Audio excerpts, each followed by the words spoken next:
Welcome back to the Urban Pharmacy Podcast. Very happy to have you here. We have an incredible guest today. But before we get into the episode, I want to invite you to my monthly membership called Holistic Mama Society. If you haven't been around here for a while, then let me tell you a little bit about myself. My name is Stacey Heine. I'm a certified holistic nutritionist and lifestyle wellness mentor, and I help women remove the overwhelm of holistic living through 5 pillars. They are body nourishment, belief system, honoring earth, mind body connection, and success environment. And when we pull all of those together, we can truly have a bird's eye view of the life that we really want. But we have to tackle all of the pillars. And it really does start a lot with lifestyle wellness, how we're treating our body, how we're eating, the sleep that we're getting, connecting to the earth, mind body spirit practices and stuff like that. So really it takes a full body approach to become your best self, right? And we have to make sure that we're prioritizing our wellness before anything else so that we can truly rise up to the woman that we want to be. So Holistic Mama Society was created just for you. If you are wanting to learn how to eat more plant-based, if you're wanting to understand more about longevity, if you want to reduce your toxins in your home and in what you're eating and what you're exposing your family to, if you want to tap into movement, Pilates, breath work, and then also learn how to grow your own food and how to use herbs as medicine. There's so much in Holistic Mama Society. And we have a weekly live call, and is a whole archive of amazing trainings that you can go and see, plus a ton of whole food, plant-based, salt, oil, and sugar-free recipes that you can access at any time.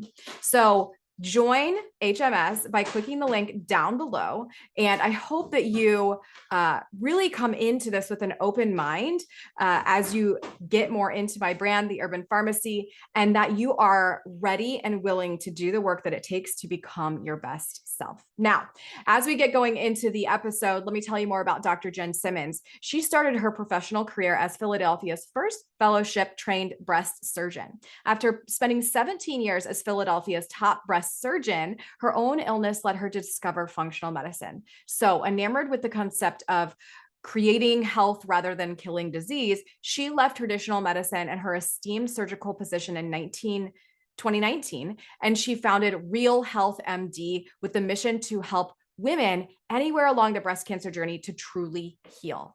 Dr. Jenn believes that health is much more than the absence of disease. Health is optimal function. In order to function optimally, we must nourish ourselves in a way that is meaningful and for us, and avoid the things that interfere with health. Each one of us is unique, and we all have our own bio-individuality, and each of us is different in how we process food, what nourishes us, how we detoxify our bodies, and how our environment affects us. Most importantly, however, Dr. Jenn knows that health happens at home and not in a doctor's office, not in a hospital. Health happens at home. So make sure that you listen to this episode. We're going to be talking all about breast cancer. We're going to be talking about Jenn's signature course, the answer to breast cancer, and we're going to be talking about how she helps women to ditch their diagnosis and to design their own destiny. It sounds a lot like what she does and what I do align very much. And we both know that avoiding the things that are going to alter our health and nourishing our body with what we need are two ultimate factors to create the life that we want. So anyways, I hope that you love this episode. Give it a thumbs up and share, and make sure that you follow me here wherever you are listening to this episode. And here's Jenn. Dr. Jenn Simmons, welcome to the Urban Pharmacy Podcast. Thank you. I'm so happy to be here. Very thankful for your presence today and your wisdom and time.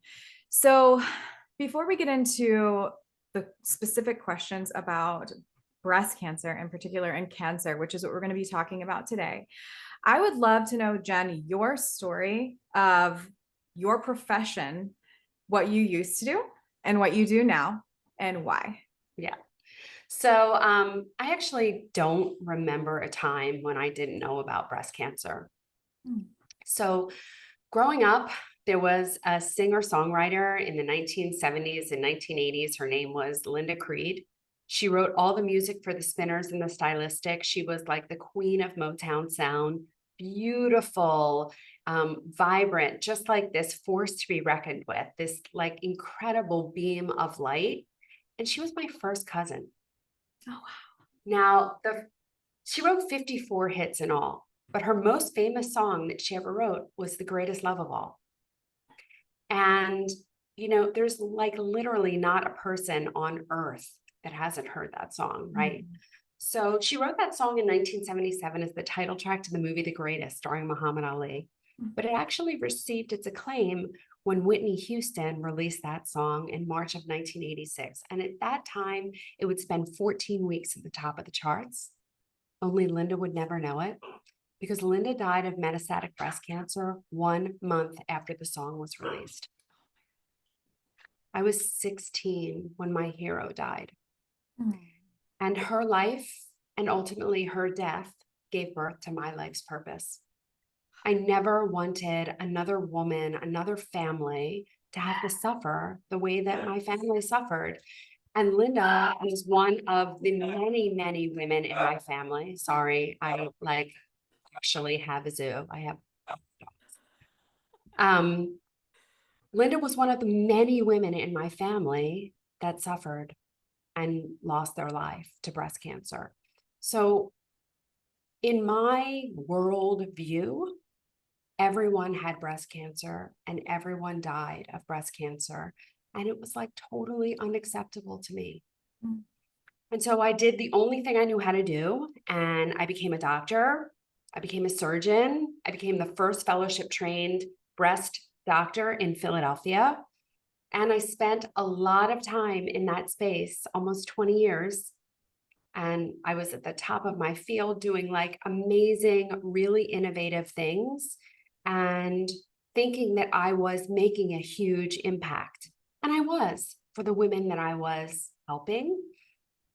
And so here I am, like 15, 17 years later, and I'm running my practice and running the cancer program for my hospital. And I'm a wife and I'm a mother and I'm a philanthropist and an athlete and a friend. And I have all these balls in the air and I think I'm an expert juggler. And one day they all came crashing down because I went from being what I thought was healthy to not being able to walk across the room without being short of breath. So I'm on the tennis court one morning, and because I used to play for like a couple of hours before I went to work in the morning. So I would get up at the crack of dawn and go play tennis. And 10 minutes warming up, and I have like chest pain, palpitations, shortness of breath. And I think like, oh, this must be what a heart attack feels like. Mm-hmm. And so I drive to the hospital and spend the next 3 days undergoing a barrage of tests. And I'm sitting in the office of my friend and colleague and physician 3 days later. And he gives me a diagnosis of Graves' disease. So Graves' disease is an autoimmune disease of the thyroid that is treated just like cancer because it's life-threatening. So he's telling me that I need to have surgery to remove my thyroid, chemo radiation, and I have to take lifelong thyroid hormone replacement. And I really don't know what made me say no, because remember, like these are things that I recommended to people all day, every day, without hesitation or reservation. I'm running an NIH certified cancer program. So I clearly practice by the standard of care. Mm-hmm. I know this is the standard of care, and yet something inside me just said no. And because this disease is characterized by insomnia, I had lots of time to think.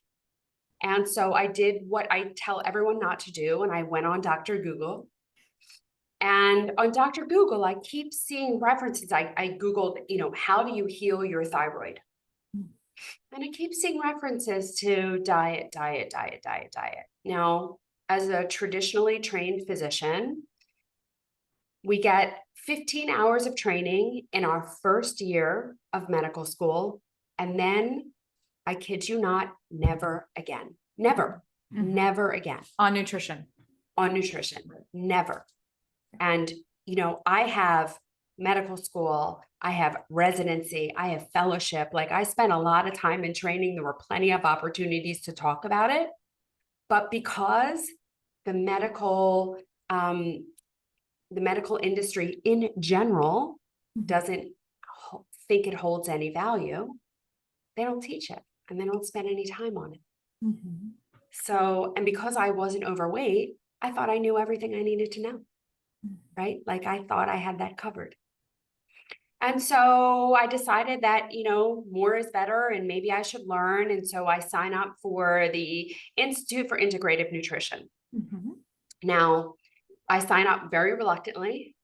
And my whole approach is like, I'm already a physician. What could I possibly have to learn here? But I do it because I have this diagnosis and I know that I don't want surgery and I don't want chemo radiation. So one of the first lecturers is a man named Mark Hyman. And while, everyone knows exactly who he is now, 7 years ago, very few people knew who he was. And so he comes on stage and he introduces himself as a functional medicine physician. And I say to myself, like, I've been a physician for 20 years at this point. There's no such thing as a functional medicine physician. What is this quack talking about? But I tell myself to check my ego at the door and that, there must be a reason why I'm hearing this. And so I do just that. And I listen to this man talk. And within 5 minutes of him speaking, my whole world makes sense. And I know exactly why I got sick. I got sick so that I could be in that chair on that day, listening to this man speak, because this was my true calling. Because in looking at people through a functional lens is the only path to healing. And so I'm an early adopter. So I sign up for IFM, the Institute for Functional Medicine. So at one time, I'm working full time. I'm attending IIN. I'm attending IFM. So it took me 3 years to heal myself. It took me 4 years to become certified in functional medicine. And it took me 5 years to leave surgery, but I did, because I knew that the only way to improve the system was to stop playing by their broken rules. And that me operating on someone and removing a tumor was not changing the trajectory of their life. I was just delaying the inevitable. Because unless you really get down to the root cause, unless you examine what is happening and determine what the underlying cause of the disease is, no matter what disease we're talking about, unless you correct that, there's nothing stopping it from coming back or manifesting as something else.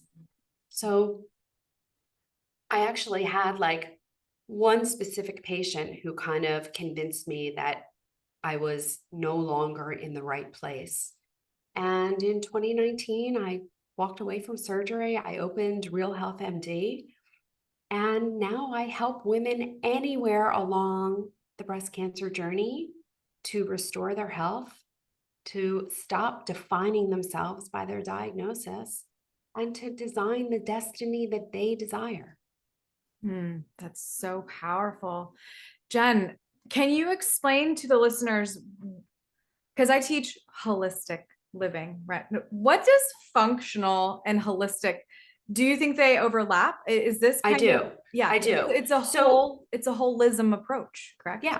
Yeah. So I think the main difference between what functional medicine is doing and what traditional medicine is doing is traditional medicine is all about symptom management, Mm-hmm. and functional medicine is about optimal function. And Mm-hmm. in order to have optimal function, you cannot look at things in separate systems because Right. we are all one system. And so you have to look at the whole in order to get optimal function. Mm-hmm. There's no way around that. So I think holistic medicine and functional medicine, it's two ways of saying the same thing. We Mm-hmm. arrive at the same endpoint. Mm-hmm. Mm-hmm. So, for those that are listening and they're interested in before even a diagnosis, what are some of the things that we can do lifestyle wise to help reduce our risk of specifically these hormonal cancers like breast cancer, prostate, Yeah. etc.? Yeah. So let's first talk about like why hormonal cancers are so prevalent, right? Please, please. Because we think that cancer is something that just happens to us. It's bad luck or something like that. And it's simply not true. 80% of breast cancers Mhm. and probably prostate cancers by extension are preventable. These are environmental diseases, and our genes have not changed over thousands and thousands of years. So this isn't a genetic cause. It's not a family cause. It is our environment, and our environment is deteriorating, and it's deteriorating at the hand of xenoestrogens. These are environmental estrogens that are acting on our estrogen receptors and causing a lot of disease. Mhm. And so the thinking that estrogen causes breast cancer is absolutely positively wrong. Mhm. And we really need to unlearn that thinking because that's not what's happening.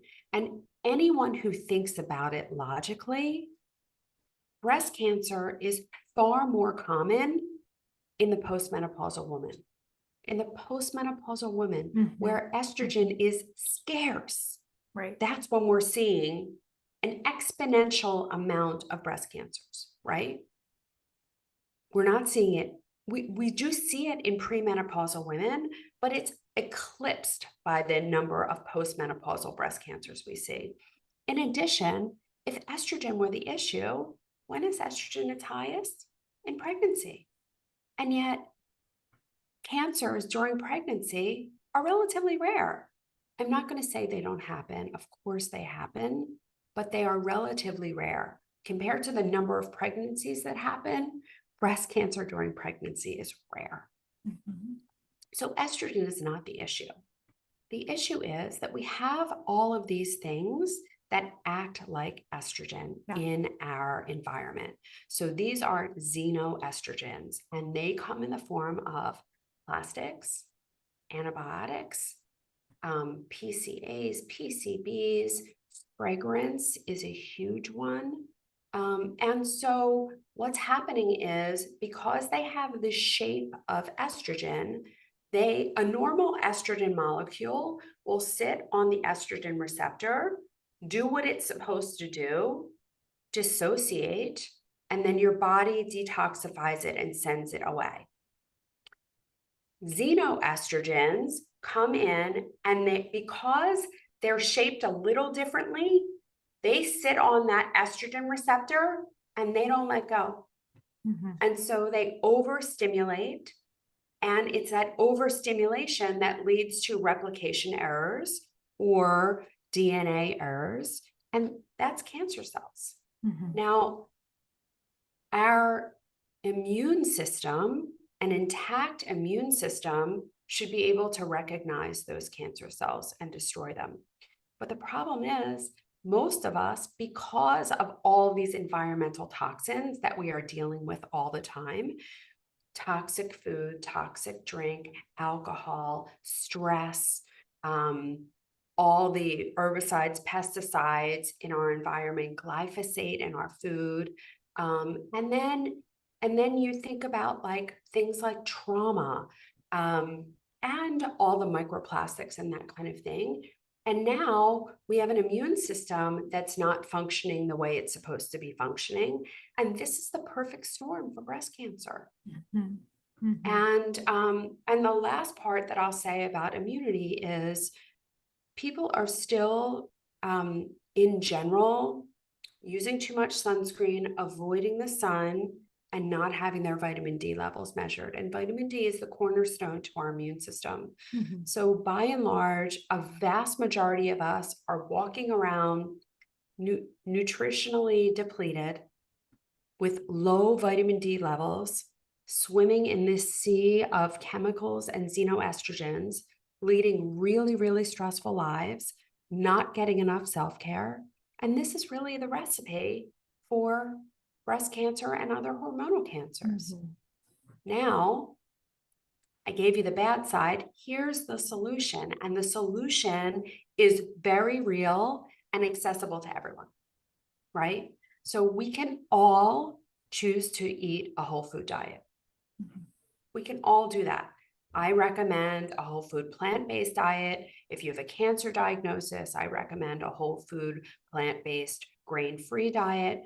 But, you know, this isn't about religion for me, right? Like, if everyone can do better, and when you do better, you get better, Mm-hmm. right? So just cutting out processed foods from your diet is going to make a huge difference in your health. Huge, Mm-hmm. astronomical difference in your health. Because when you cut out processed foods, you cut out GMOs, genetically modified foods, and you cut out a ton of herbicides, pesticides, fungicides, and glyphosate. That's the bottom line. Yeah. Is that you decrease your toxic load exponentially when you cut out processed foods. Yeah. The water that we drink is so important, right? So filtering your water and not drinking out of plastic goes such a long way towards prevention. Prioritizing sleep. The average person does not have a regular sleep schedule and does not sleep as much as they need to sleep. And chronic short sleepers are at risk for being overweight, obesity, diabetes, heart disease, autoimmune disease, cancers, like all chronic diseases, just from not sleeping enough. So prioritizing sleep goes a long way towards your health. Having leading an active life and having intentional daily movement that includes cardiovascular work, weight training, and it doesn't have to be heavy weights, just like lift something, right? Balance and flexibility. This is what maintains our mind-body connection. And it's that mind-body connection that staves off depression, dementia, Alzheimer's. These are things that are really important that ultimately are killing us, Mm-hmm. right? So we are meant to move. And if you don't move it, you lose it. That's the bottom line. So leading an active life is prevention. I want to be clear that you cannot exercise your way out of a bad diet. Mm-hmm. So we do these things together, but you know, you don't have to exercise for 8 hours every day. In fact, there was a study out of Harvard, I think, that showed that even 1 hour of walking a week was associated with increased survival in breast cancer patients. Mm-hmm. 1 hour of walking, that's like nothing. You're going to do that on your treadmill while we do this podcast. So, just making these things a priority. And the last thing that I'll say that is really important for toxin avoidance, certainly, and avoiding as much as you can will help you. Having some detoxification practices will help you. Things like infrared sauna, sweating, you can use hot baths, you can use steam rooms, you can use saunas, you can use exercise, like things that make you sweat making sure that you're pooping every single day, at least once a day, and drinking enough water so that you do not have dark urine, but you have light yellow or clear urine, Mhm. right? Mhm. And then the last thing is purpose-driven living, being connected,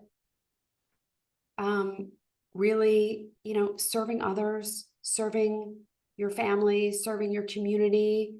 And you don't have to be anything important. You have to be the best version of you, right? We were all put here for a different purpose. So, Stacey, you're gonna serve a purpose that I could never serve, and I'm gonna serve a purpose that you don't serve. And yours is not more important, and mine is not more important. The important thing is that you serve a purpose. Mhm. And so, when you live like this creates health. Mhm. This creates longevity. And that's where we want to focus, because what we focus on grows. So we don't want to focus on disease, because that doesn't serve us. When you think about disease, you just get more disease.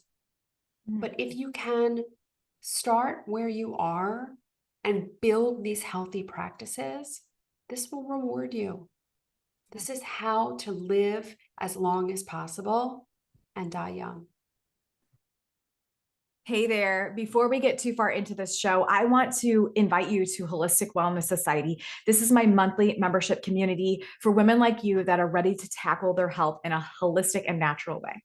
I know that you are ready to feel better within your own body. I know that you want to reduce your toxins. I know you want to learn how to eat more whole plant foods and to learn breathwork tactics, to learn about detoxing, to learn about how to reduce your risk of cancer, to learn about how to use herbs as medicine, and all of the things that really culminate when we think about that holistic life, tackling our mindset, getting in the energy that we really want, right? Showing up in the world and making the impact that we really want. And again, living a natural, holistic life. It really takes time. This is a journey. And I've been living this way for over a decade. And I want to give you all of the tips and tricks that I have learned over 12 to 15 years now of research and study and certifications and licenses.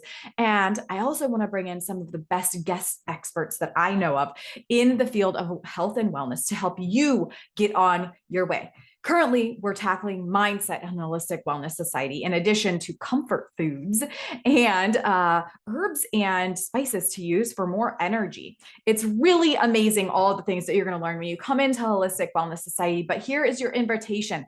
Please join us. Click the link down in the show notes to check it out. If you have questions, just schedule a free wellness chat with me. I can help you figure out if this is for you or not. But truly, the women that are in Holistic Wellness Society are taking control of their health. They are transforming from the inside out, their mind, body, spirit. And it's a beautiful thing to see. And it's really an amazing community to be a part of, because when you have that support and you're submerging yourself around other people who are actually ready to take control of their health, you're much likely to do so than if you were working alone. So speaking of that, I want to encourage you to click on the VIP option. If you need one-on-one access to me, you can have that if you are a VIP member. So you have two options. You have the basic and the VIP package. Most of the women that are in the VIP have the biggest transformations. We're talking about weight loss. We're talking about hormonal balancing. We're talking about mindset. We're really talking about taking that next step into their ultimate life and going toward that ideal existence. It's an incredible transformation to see. And again, you're invited regardless of which package you choose. Come join us on the other side and see what it's all about to live your best holistic natural life in Holistic Wellness Society. See you there. So powerful.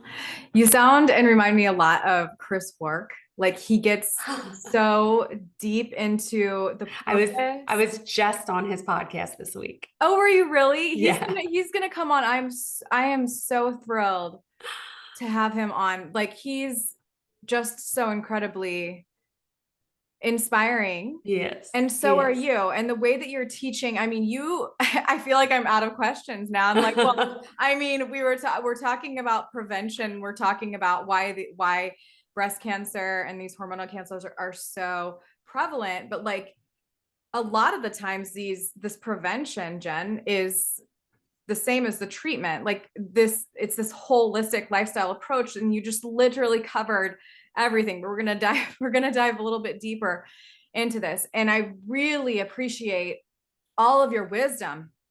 But you and Chris specifically, you talk about this purpose, this mindfulness, this focus on the fact that we can heal. And so much of it has to do with our mind. So much of it has to do with how we show up, who we're surrounding ourselves with, with ourselves. And Yeah. It's a whole culmination, and it's not just diet and exercise. It's all of the things. Absolutely. So, I do have a question in particular. I am absolutely somebody who I'm also a proponent of whole food, plant-based living, whole foods in general, always, right? Regardless if we're incorporating a small amount of animal products, that is what it is. But I do have a question about dairy for you. Yeah. What do you think about that with the estrogen? Yeah. So, the way that we get dairy is that we give cows lactational hormone, right? We convince them that they are, and synthetically, we convince them that they're pregnant and that they continue to lactate. So their milk is actually like very, very concentrated hormone, synthetic hormone that came through the cow, right? So this can never be good. I mean, that's like part of the xenoestrogens. Mm-hmm. So I am not a fan of dairy, and it has nothing to do with lactose intolerance or anything like that. Like I'm not saying don't eat dairy because it's going to give you an upset stomach. I'm saying don't eat dairy because we do not want to increase our synthetic hormone burden, Mm-hmm. because that is just taxing our detoxification system. And the problem with cancer is that, like, we live in such a toxic world. They're coming from so many places that our detoxification system just gets overwhelmed, right? It's like laundry, right? Like your washing machine is only going to work so fast. So it can't speed up because you have more laundry. Well, that's the same thing with our liver. Like our liver takes a specified amount of time to detoxify. So if you're putting more chemicals in than it can do in that prescribed period of time, what happens is that we just store them. We store them as fat. We store them in various organs in our body, and we become toxic. Mm-hmm. And oftentimes what you'll see is when people start to lose weight and release toxins into their system, you have to be very careful with them because they can become have a little bit of toxic overload, which is why, like, drinking a lot of water and sweating it out and making sure that people aren't constipated on a weight loss journey, that's why it's so important, because they are getting rid of some of those toxins that they had stored in the fat cells. Mm-hmm. And so that's why people on big weight loss journeys, you have to be very careful with them. Mm-hmm. Mm-hmm. And just we'll move away from dairy here in a minute, but what do you think about this huge raw milk thing? I mean, even if you're getting it from a cow, Jen, even if you're getting it from a cow that actually is pregnant and these natural estrogens, like, what are your thoughts there? Yeah, so I think, like, once in a while, it's probably not a problem, but I don't think it should be part of anyone's daily diet. Mm-hmm. Yeah. It's just where I come from. Yeah. Okay. So it's just a huge trend. And, yeah, I hear you. Especially with like the followers of Dr. Mark Hyman, which we know and we love, there are some things that are a little bit questionable sometimes. especially when it comes to cancer. Maybe not minerals, right? Mineral absorption and stuff like that, with some of the dietary advice that we're hearing from him. But cancer prevention, I'm not really quite sure there's an alignment there sometimes. So I agree. yeah. I So agree. okay, we know how to prevent. He's still my idol, though. Yeah, I mean, he's So, incredible. He's incredible. if he ever hears He's changed your life. you're still my idol. You'll probably be on a podcast with him someday. Don't you worry. You'll be a full-blown testimonial for him. So what do you do when people come to you? What are some of the first things that you're teaching them? Is it these lifestyle factors? Is it releasing fear? I know you have a course, so you can talk about that, please, and explain. But do you also, Jenn, serve people who are wanting to prevent cancer, or are you just serving people who do have it currently? I mean, like, quite frankly, I would love to get people before. Yeah. But it often takes a huge wake-up call, like a cancer diagnosis, to really commit to your health. Yeah. Most people don't do anything. And even after a cancer diagnosis, there are still a lot of people who just want the surgery and the chemo radiation and take the pill, right? There are still a lot of those people, and God bless them. Everyone has to make their own choices. It's very scary to take responsibility for your own health. It really is. And I have been told point blank by women with metastatic cancer, it's easier for me to blame the doctor or the drug when it doesn't work than to blame myself. And I get it, right? These are super scary things, and people are inherently afraid of failure and afraid of walking outside the tribe. So if you are going to make significant changes in your lifestyle and you live with people who aren't, and you're surrounded by people who aren't, this is a very big, scary thing. Now, you alluded to your health and the people around you. And Mark Hyman talks about this all the time, where I call it the success environment. It's a pillar that I teach. Yeah. So we are only as healthy as the 5 people that we spend the most time with. So if you're going to go on a health journey and they're not going to come with you, the bottom line is that health journey is going to be 10 times harder for you, and you probably won't stay on it. You probably won't. And it's super scary to change your tribe. But it's probably going to be something that you have to do. So before you get a big wake-up call, it's very, very hard to get people interested in this. Sometimes I get people who have a genetic mutation and they're told that they are certainly going to get breast cancer, and they have to have their breasts removed and take tamoxifen and have their ovaries removed. And I love it when I get those people, because I have the opportunity to help them remake their environment, and they're really, really, really motivated to do it. Right. But the vast majority of people that come to me because they got a breast cancer diagnosis and they want to do the most. And I do not tell people not to have surgery, not to have radiation, not to have chemotherapy. I mean, first of all, not for nothing, but by the time people get a breast cancer diagnosis, like, their sink is overflowing. Right? So surgery, radiation, chemotherapy, they're mopping up the floor, and you have to mop up the floor. Like, your sink is overflowing. So I'm okay with that. These people are in crisis. But the far more important part of that picture is turning off the faucet, right? That inflammation is flowing, and we have to turn it off. So I wrote this course, and it's all about, like, where the inflammation is coming from and how you can create your anti-inflammatory life. And we go through all the pillars that we spoke about before. And then I decided that this course is so much better in person, not in person, like live.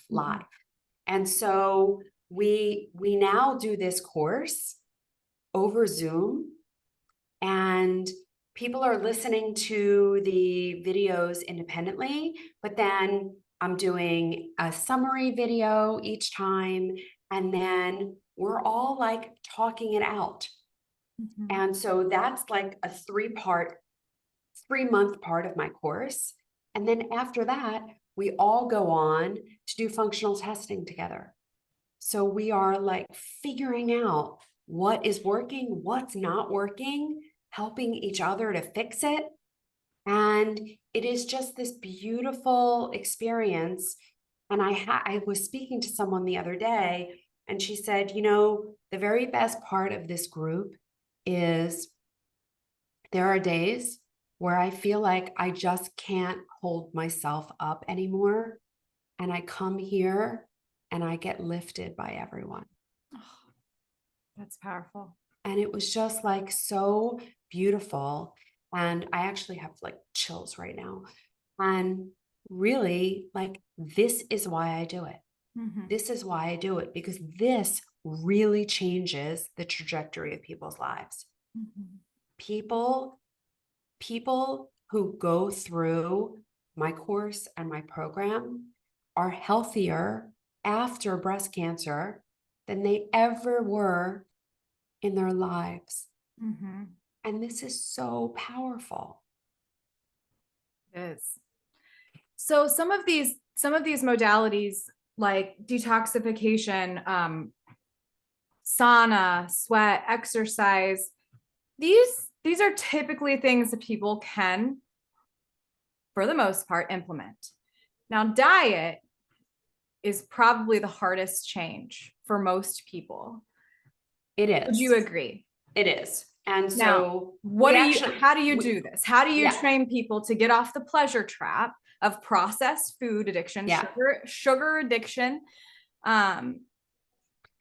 What is your strategy? What's your approach? Yeah. Remember, I have a huge motivator on my side because my ladies are afraid of dying, right? So that can be really, really powerful. And I have found that if you can get off sugar and processed food for 3 weeks, you can stay off. It's really those first 3 weeks, those habit forming 3 weeks, where your taste buds are really adjusting, your microbiome is adjusting. During that time, you know, that's the white knuckle time. But these people are so motivated and they're surrounded by support and love, right? Because everyone there wants the same thing. They want to succeed, they want to be healthy, and they want to help someone else. And that is so powerful. You're a lot more likely to be strong for someone else when you're held accountable to someone else than you are to yourself. Wow. Sad, but true. What are some of the foods that we know are powerful against cancer prevention or recurrence? Yeah. So I generally have a checklist that I just make sure that people get to those foods somewhere in the course of the week. So we're talking about eating from like 5 foods every single day. So we're doing colorfuls. So you're making sure that you're eating every color in the rainbow in the course of the week. We're talking about cruciferous. So broccoli sprouts, broccoli, cauliflower, cabbage, bok choy, Brussels sprouts, that kind of thing. We're talking about mushrooms because mushrooms, first of all, are natural aromatase inhibitors. So they help to detoxify estrogens, but they also have an amazing amount of medicinal properties. So the medicinal mushrooms are broken up into the culinary medicinal mushrooms. So we're talking about shiitake, maitake, lion's mane, and then the non-culinary. So reishi, turkey tail are two of my tops, but I also talk about chaga and cordyceps. What am I leaving off? Lion's mane. Yeah, but lion's mane is a culinary mushroom. So you Oh, can yes, true. actually Yeah. eat that mushroom. Yes. Yeah. Yes. Yes. And the other ones I generally recommend people supplement. Mhm. And I rotate them Mhm. so that because our bodies really do recognize supplements and after some time become less responsive to them. So I rotate them around. Mhm. So we have colorful cruciferous medicinal mushrooms, onions, Mhm. something from the onion family, garlic, something from the garlic family. So that is every single day. And then I tell people like you should look at every plate that you're eating. And half of it should be filled with non-starchy vegetables. And you should include healthy fats there. So we talk about what the healthy fats are. And then there should be protein on every single plate, especially women as they cross over 40, they start to need more and more protein in order to maintain muscle mass and maintain hormonal health. Mhm. And so, looking to make sure that you have protein on every plate is really important. And then, if they want some kind of starch, like 25% of the plate can have a starchy vegetable or something like that on it. Mhm. And if you kind of stick with that plan, you really do well. And many people, well, I don't work with newbies anymore because it's just too much. So like I only work with people who have some knowledge of functional medicine or have like done something to start to adopt these healthy habits. But people in general are so undernourished that when they start to eat whole foods, they feel so good that they don't really want to go back to their processed diet Mhm. because they feel like shit afterwards. Yeah. Like people will tell you once they've been eating well and clean for a little bit, if they have a cheat day, they're paying for it and it's like not even worth it. Yeah. Yeah. So, as we kind of wrap up dietarily, can you explain your methodology with the grains? I would love to know more about why there are some, specific times that you definitely suggest potentially taking them out. Yeah. So let's start first with grains are the seeds of grass. So grass is consumed in general by ruminators.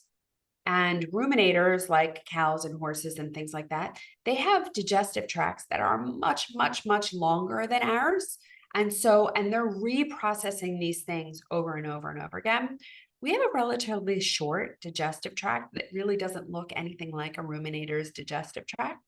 So everyone is going to struggle with grains to some extent, some more than others, but everyone is going to struggle with grains because we're really not meant to eat them. Now, that's one issue. In the cancer population, not everyone, but a lot of people have insulin and insulin-like growth factor as one of the driving forces of cancer growth. Mm-hmm. So if someone has active cancer, I want to be really, really mindful about their blood glucose levels and more importantly, their insulin levels. And so because we have no nutritional need for grains, so if we never ate another grain again, we would suffer no nutritional deficit. Mm-hmm. So because we have no nutritional needs for grains, and grains are higher on that glycemic index, and they do lead to the release of more insulin and therefore more insulin-like growth factor, someone with active cancer, I discourage them from eating grains. Mm-hmm. Now, if you no longer have active cancer and you are of normal weight and you wear a continuous glucose monitor and the grains do not cause an issue for you, then I'm fine with it. Mm-hmm. But when people are in crisis, I'm very, very mindful about not having grains in their diet. Good to know. Yeah, I've definitely known that, especially with white flour, refined grains, we know that that definitely increases that insulin-like growth factor, but haven't really heard about it with the whole grains as much. So I'm sure there's for sure. Yeah. I I mean, mean, they're all foods, right? Like to an extent can raise that, yes. but Yes. more And the so thinking those. was that the fiber in whole grains was preventing those insulin spikes. Mhm, mhm, But you can just look at someone's continuous glucose monitor after they eat a bowl of oatmeal, which is mhm, whole grains, and you can see that glucose spike. mhm, mhm. So, so good. Such an episode full of wisdom and just you talked so much, which is great. I'm so glad I didn't even have to ask you many questions because you just laid it all out for us, Jenn. So, before I ask you the very last question that I ask everybody, are there any final thoughts that you would like to share with people? And specifically, maybe talking more a little bit about your course so that we can make sure we know where to go, how to find you, who this Yeah. is for. Yeah. Um, I think starting a health journey and all the things that we spoke about today can feel really overwhelming and daunting, right? And so many people like say, it's too much for me to do. I'm not going to do any of it. But the truth is that small changes matter and they lead to larger incremental changes. And so if you can just get out of your head that you have to be perfect, because when we strive for perfection, we're just met with failure. You don't have to be perfect, and no one is perfect. You just have to be a little better. Mhm. And a little better begets a little better. And if you think small things don't matter, try sleeping with a mosquito in the room. Small changes matter. So I true. wrote my course and I now hold this group program because it is so much easier to make these small changes together. Mhm. It really is. And my course is for anyone, anywhere along the breast cancer spectrum, from what I call the worried well, right? You don't have a diagnosis, but you're scared of breast cancer, through to I have women with metastatic disease in my course. Mhm. And everyone feels at home because we're all after the same thing. We all want to be healthy and we all want to be the very best versions of ourselves. Mhm. And that is what we're promoting there. You being the best you, me being the best me, and us lifting each other up and holding each other up. So powerful. What does holistic living mean to you, Jenn? Um, I really think that it's being mindful of everything that is contributing to your health or taking away from it, right? And and it takes a very conscious person to think about it and live life that way. But the rewards of doing it are so great that I wouldn't have it any other way. But I don't want to pretend that it's all easy because it's not. It's not easy to change the way you eat when you're surrounded by people that eat differently. It's not easy to move your body every single day when all you want to do is crawl under the covers. It's not easy to avoid toxins when you're not always in your own environment. But there are so many things that we can control. And while it is scary to walk outside of your tribe, sometimes that's exactly what you need to do. And we really didn't even touch much on trauma and relationships, but this is something that everyone should be thinking about because it absolutely influences our health and it can really negatively influence our health. Mhm. So, asking ourselves, what have we been through? What can we overcome? What can we do to make tomorrow better than today? And just really living by that. Mhm. Definitely. So maybe some breath work for us all to Yeah. release that trauma. Yeah. I Um, mean, there are so many ways from certainly breath work. There are people that are specifically skilled to help people to overcome past trauma. And then I really love the work that's being done around psilocybin.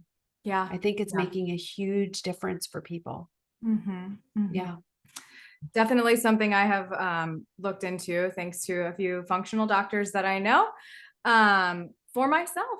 And it's just a matter of convincing my husband that it's not too far out there. But, a decade from now, it'll probably be mainstream It and will be. many It will people will be. be healing and it will be a Yeah. beautiful thing. So, Yeah.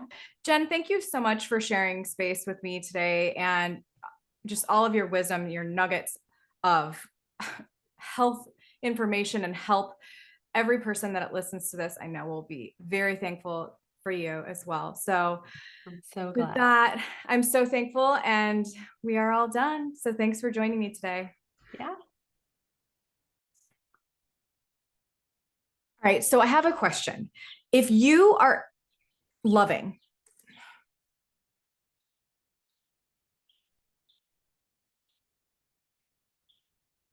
okay, so I have a question.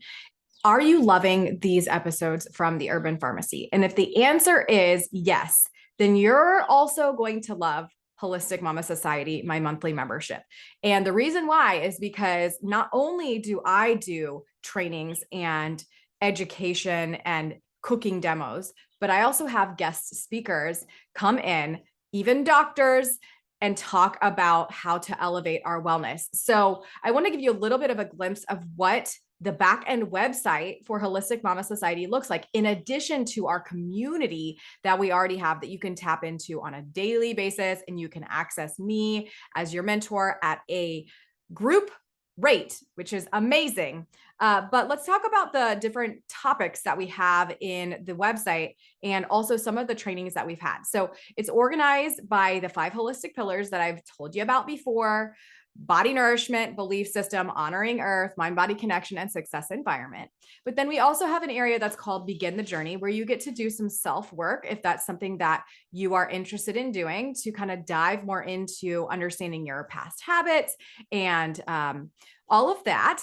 And then we go into mind body connection. We have yoga, we have breath work, we have parasympathetic activation strategies. We have rewiring the brain through neuroadaptation. We have vision casting with a guest speaker. We also have then the body nourishment section, which includes some, but of course not all, a gut health and plant-based eating live workshop. We also have batch cooking. We have nutrition 101 and 102. We also have opening up detoxification pathways with a guest speaker. And then moving on, we have so much more within that pillar, but honoring earth. We talk about gardening. We also talk about how to make your own medicine if that's something that you're interested in. We talk about how to grow sprouts and microgreens, sustainable living and eco-friendly and eco-consciousness. We also then have success environment, and some of the trainings within that include understanding what a success environment is, and then also a training on how to clean out your pantry, your fridge, food inspiration, home organization basics, metabolic health, toxins, and how that affects your health. And then also transitioning your kitchen to a medicine cabinet and detoxing your home. And then in the belief system pillar, we have mastering your mastering your life with a 5-second rule. We also tap into the 1% better concept, understanding growth versus fixed mindset, habits, understanding what's really holding us back. And then we have tons of recipes and demos, over 80 in the vault right now when you're listening to this in March of 2023. So many tools there. We also have past live Q&A sessions, a low tox product database that I am working on for you, and then a get moving challenge, which are just like 20-minute easy mind body connection movements and breath work practices that I recorded. They're super scrappy, but they're also beneficial and people love them. So that's just a glimpse in what you're going to get when you join HMS. But the real value also comes with the one-on-one work that you get when we do our live calls and the community that's going to help support you along the way. So before you move on to the rest of this episode, click down in the show notes and please consider joining HMS. Ask yourself, what is my life going to look like a year from now if I don't take action on it today, right? Am I going to feel stuck still? Am I going to take the steps that I want to really become the woman that I want? Or am I going to sit uncomfortable in my body, unknowingly exposing myself to toxins, stuck in this fixed mindset and not able to become my best self? These are questions that you should be asking yourself. If you have questions about joining HMS and you're not quite ready, just click the link down in the show notes to get a free wellness chat with me. We can talk for 15 minutes to see if this membership is right for you. All right, back to the show.